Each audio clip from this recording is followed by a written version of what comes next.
If you were born in the year 2000 or later, you got screwed. The car hobby wasn't what it was made out to be for us Gen Z car enthusiasts. Today, we're gonna take Sparky behind us out for a drive. We're gonna talk about what happened, why you feel so behind all the time in the car hobby, and then we're gonna talk about what can we do to change our perspective so that us Gen Zers can have fun with cars.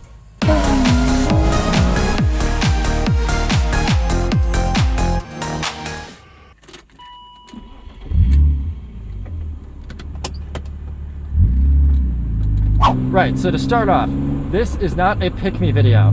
I do not want you older, more seasoned car enthusiast veterans out there to think that, this is a cry for help or that, we need to feel bad for us. That's not what this is. This video is simply just putting into words, I think, the frustrations that a lot of us Gen Z car enthusiasts kind of have. I've watched a lot of my friends now try to get into this hobby, and it's just harder than it used to be. There's just so many more roadblocks. So I want to talk about them. What are they? What happened? Right, so why did us Gen Z car enthusiasts get screwed, as I say in the title of the video?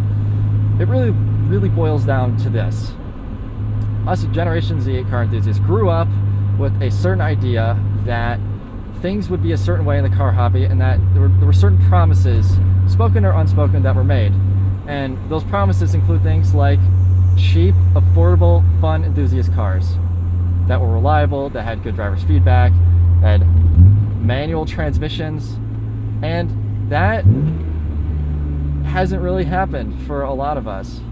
Us Gen Zers have a lot harder of a time finding cheap, affordable enthusiast cars than a lot of millennials and Gen Xers did. They were around. A lot of those golden era, 80s, 90s, 2000s sports cars that we grew up idolizing on the internet. Like, this is a perfect example, the E36 M3, 350Zs, 370Zs, Miata's kind of the exception. Cheap everything. That was the reality that we grew up in. Watching automotive YouTube, watching Mischief TV, those cars were all attainable. And unfortunately, a lot of us were coming into age as COVID happened. And since COVID, everything has just been priced out to the stratosphere, and it makes getting into a lot of the cars that we all lusted after as a kid harder to get into. Not to mention that even regular cars with the manual transmission, like Camrys with the manual transmission, Honda Civics with the manual transmission, anything that is 3 pedals now is completely run to the ground or way too expensive, when that just didn't used to be the case.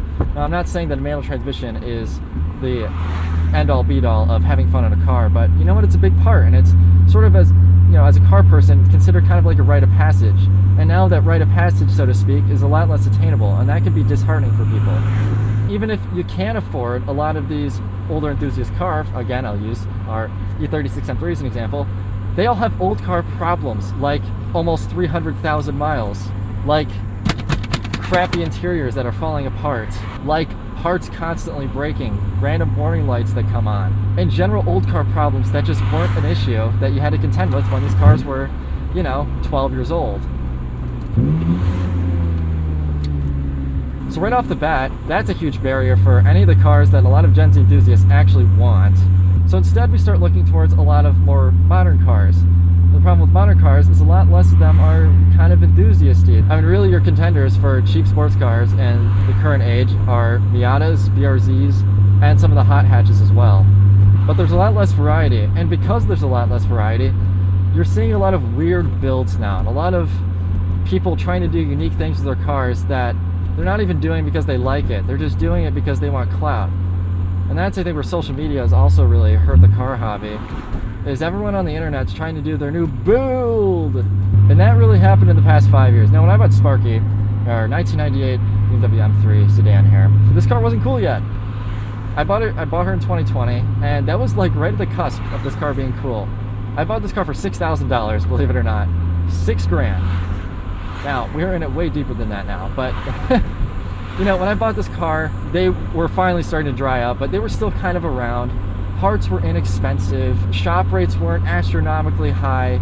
Just generally, the car was a lot more attainable to kind of drive around. This car was like 22 years old, not almost 30. And I think that makes a big difference for general attainability. Like even the cooling system parts in this car, which is like the known gotcha that everybody does if it hasn't been done yet. You know, the radiator, the water pump, thermostat, all that stuff. And you know, I look at the price that I bought some of those parts for, you know, 5 years ago in 2020, and the price of what they cost when I bought them again in 2023 or 24 when I was doing the head gasket on this car.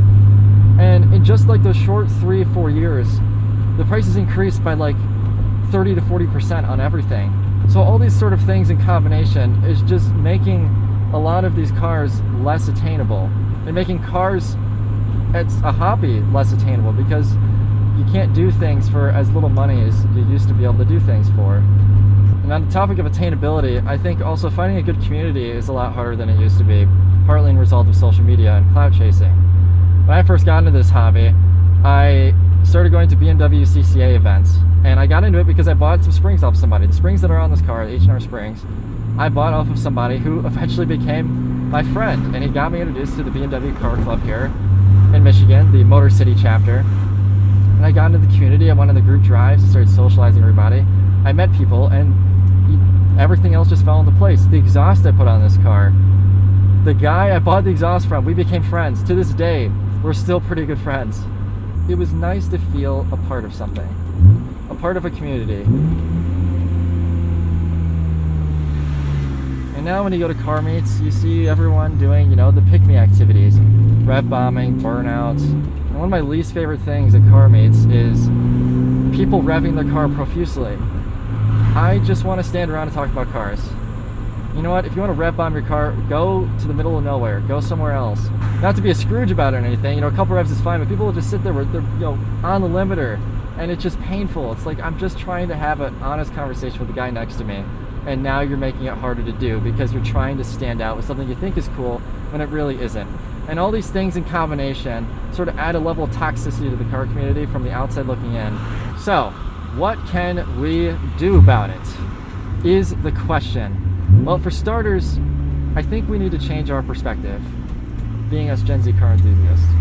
Have our expectations way up here, and we need to bring them further down. Bring our expectations down. Because you know what? The reality is, cars are expensive now. It is what it is. No point in complaining about it. There'll never be a time again when a Acura Integra Type R costs $15,000. There'll never be a time again where you could pick up BMW M3s for $3,000 that ran and drove relatively okay. And there will never be a time again where the NA Miata is a 12-year-old car instead of a 30-year-old car. So there's no point in us ruminating on what has gone, what has already happened. All we can do is look to the future. I think one of the greatest things about where we're at right now in the car hobby is we're watching a lot of really awesome new enthusiast cars come out. And honestly, they have kind of been for the past decade. And a lot of them are just now finally started to come down in price. You can buy ND Miatas for like $10,000 with under 100,000 miles. Granted, it's gonna have an R title and it might not be perfect, but 10 grand. So we need to shift our perspective and what we want. Get away from the classic cars. And you know what? New cars drive better than old cars ever did. They just do. I love my E36 M3. I love Sparky so much. This car is the love of my life.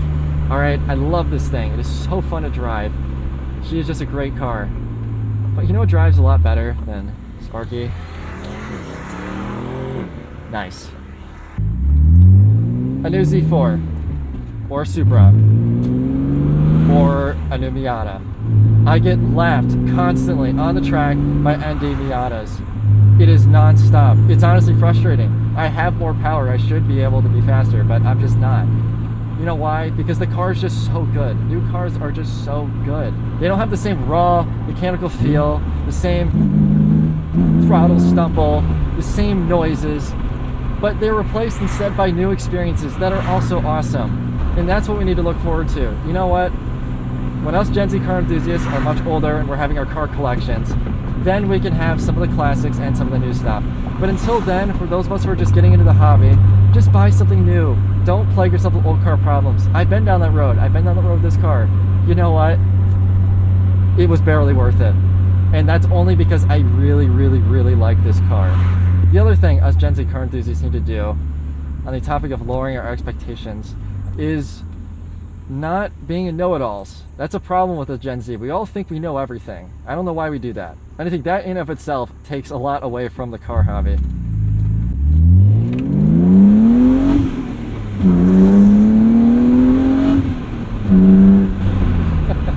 You always gotta hit the poles in when you can. Yeah, general level of just like arrogance and kind of stuck-upness, and we need to break that. That's not good. That's not how you learn. You learn by asking a million questions, being humble, and just being ready to learn.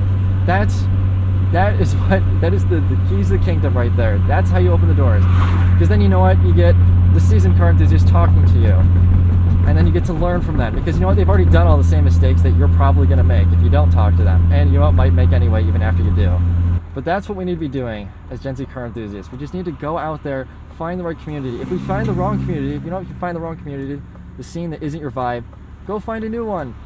There are so many car events happening all the time. One of the greatest things about the car hobby is that it's an extremely social hobby. Something a lot of you will probably have heard if you're in college is everyone says it's harder to make friends after college. And that's true. And the reasoning is because you don't have something shared. When you're in college, that being the college experience. But when you're in the car hobby, you do. That shared experience is the automotive hobby. So it makes it really easy for you to meet friends because you all have something in common. You like things with 4 wheels, an engine, or non-engine in today's day and age, that drive.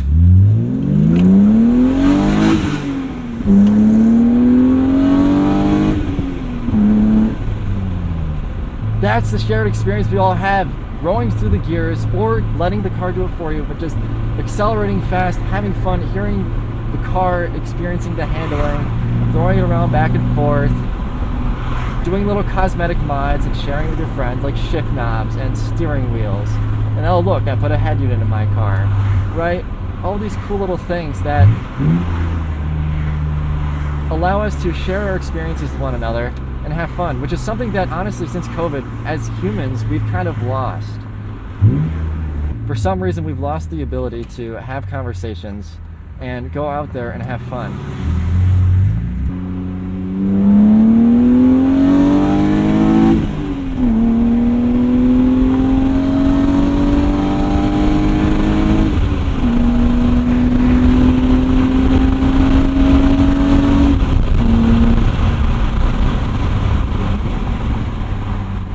You know what? The cars are a big part of it. They really are. I love this car. But you know what? Cars aren't as cool if you don't have people to share them with and people to share your experiences with. Because that's what any hobby is all about. Like I'm sharing with you all now on the internet, my experience and this car and my hot takes or not so hot takes. Oh, that's bad. That's bad. Oh, that was horrible. God, those. Yeah. It really comes down to a choice that us car enthusiasts have to make. And that choice is, do we choose to complain about where we found ourselves with cars being expensive and the community being seemingly more toxic, or this, that, and the other, or are we just gonna go have fun and not care? And just not care. I'd rather just go have fun and not care. Change starts with the person in the mirror. Be the person and the car enthusiast that you want to be, and the rest will just fall into place.